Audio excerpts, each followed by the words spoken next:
In 1964, Hollywood was buzzing with anticipation. The director of Whatever Happened to Baby Jane was reuniting Bette Davis and Joan Crawford for another Gothic thriller. And audiences were ready for fireworks both on and off the screen. But what they got was more explosive than anyone could have imagined. Before filming wrapped on Hush Hush Sweet Charlotte, Crawford was gone, the set was in chaos, and the surviving cast literally toasted her exit with bottles of Coca-Cola. Why Coke? Oh, we'll get to that delicious detail. But first, let's rewind to how this twisted Southern melodrama was born. Hush Hush Sweet Charlotte was directed by Robert Aldrich and starred Bette Davis alongside Olivia de Havilland, Joseph Cotten, Agnes Moorehead, and Mary Astor. The film, dripping with Southern Gothic atmosphere, was adapted from the short story Whatever Happened to Cousin Charlotte, an attempt to cash in on the success of Baby Jane, and the setup was irresistible. In rural Louisiana, an aging recluse named Charlotte Hollis still lives under suspicion that she murdered her married lover decades earlier. When highway developers threaten her family estate, Charlotte summons her cousin Miriam to help fight them off. But what follows is a paranoid descent into ghostly visions, shifting loyalties, and a scheme to drive Charlotte insane for her fortune. The story itself is twisted, but the real drama happened off camera. Aldrich and the studio knew exactly what they were doing when they cast Bette Davis and Joan Crawford opposite each other again.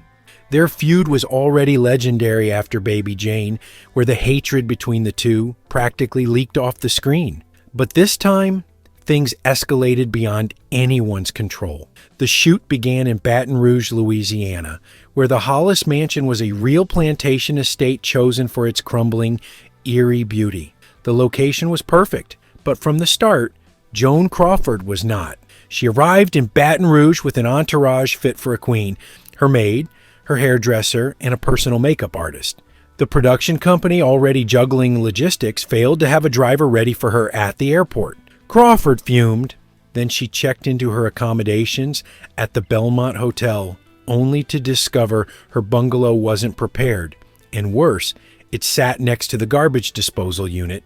She complained bitterly. Bette Davis, never one to let a good opportunity slip, simply sneered, "Oh, Joan, pull yourself together. This is Baton Rouge, not Beverly Hills.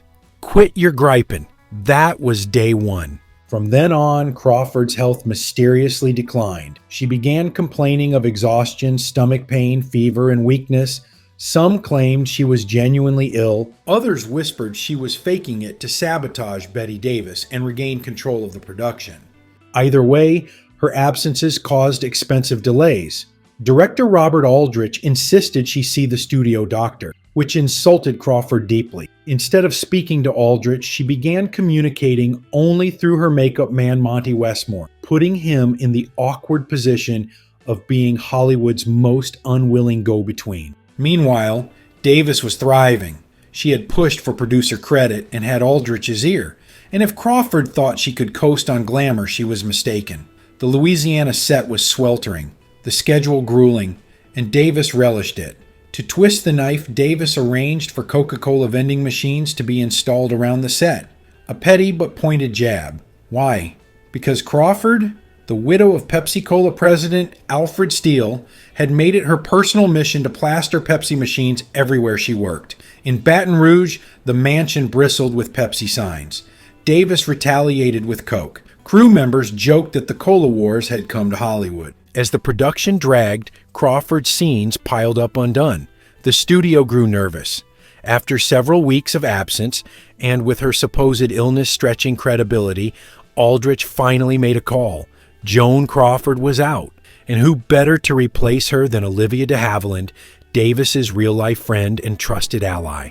Aldrich flew to Switzerland, trekking 3 planes, a train, and even a goat trail to her mountain home, where he begged her to take the role. De Havilland, cautious but intrigued, eventually said yes, and production roared back to life. But here's where it gets delicious. When word spread that Crawford was officially canned, Davis and her allies celebrated. They cracked open bottles of Coca-Cola, a direct insult to Crawford's Pepsi legacy, and toasted her downfall with the glee of kids singing, "Ding Dong, the Witch is Dead." Davis, de Havilland, Joseph Cotton, and even director Aldrich joined in. For them, Crawford's firing wasn't a tragedy, it was liberation. If you're enjoying this video so far, then please subscribe for more behind-the-scenes stories that are wilder than the movies themselves. Crawford, of course, was humiliated. The way she found out only added salt to the wound. She heard it not from the studio or Aldrich, but on the radio, after Davis's agent leaked the news to the press. And while the studio scrambled to reshoot scenes, Crawford lay in her Cedars-Sinai hospital bed, fuming. The tabloids devoured the story, and for the rest of her life, Crawford maintained she had been unfairly pushed aside. But traces of Crawford remain in the final cut. Around the 28-minute mark, when the taxi carrying Miriam pulls up to the mansion for a brief 2-second shot, it isn't de Havilland inside. It's Crawford, wearing dark sunglasses and clothing. By the time de Havilland shot her scenes, the Louisiana exteriors were long over, so many of her appearances were faked on Hollywood sound stages. Look closely, and you'll see the mismatched costumes. It's a ghostly cameo of the actress who could have been. The film itself benefited enormously from Olivia de Havilland's cool composure. Where Crawford might have overplayed the melodrama, de Havilland delivered an icy restraint that made Miriam's treachery even more chilling. And she did it in style. Because there was no time for wardrobe fittings, many of her costumes came straight from her personal closet, including a Christian Dior dress with matching shoes. That very outfit sold decades later for over $8,000. But the real scene stealer wasn't Davis or de Havilland. It was Agnes Moorehead as Velma, Charlotte's eccentric housekeeper. With her wild hair, shrill voice, and fierce loyalty, Moorehead chewed the scenery and earned herself an Oscar nomination. Critics at the time said she single-handedly elevated the film from a tawdry knockoff to a genuine thriller. Behind the camera, Robert Aldrich made bold stylistic choices. He shot the mansion interiors to feel suffocating, with low ceilings and long shadows. When Hush Hush Sweet Charlotte finally premiered, it was hailed as another triumph of Gothic horror. It received 7 Academy Award nominations, including Moorehead for Supporting Actress and Aldrich for Best Director. Audiences loved its mix of Southern charm and macabre terror.